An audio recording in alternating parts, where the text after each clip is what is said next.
series of replacing parts on your wheelchair. Today we're going to discuss taking off the rear wheel so that you can get the tire change if that's what you're needing to do, as well as your bearings and your axle. So let's begin.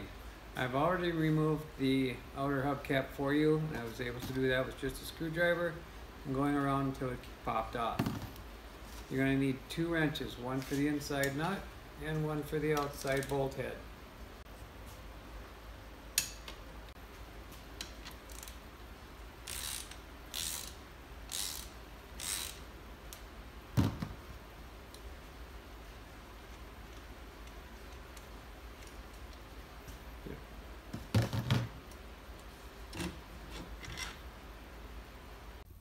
Next step is I'm going to show you is how to replace the bearings on both the inner and the outer or the hand rim side of your wheel.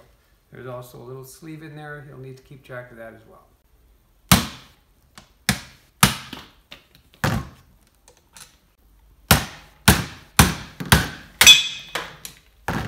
Now we're going to show you how to replace that outer bearing you just removed prior to this step. I'm going to use a block of wood and center it on there, and it a few times, and you'll know when it seats or when it fills. Once you've got it flush, the outer bearing goes in just a little bit deeper, which you can get in just a few taps with a socket.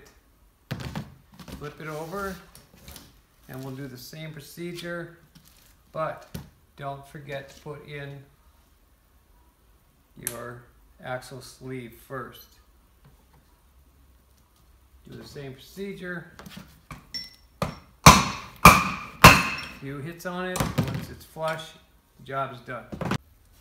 For any of you that want to replace your tire on your own, you're going to need a bench vise along with the vise tire setter, which you can get from us here at Oselco. I won't go into the demonstration right now, as there is instructions that are included with it, but if you don't have a bench vise at home, I would suggest taking your wheel in and get it professionally done at a bicycle shop.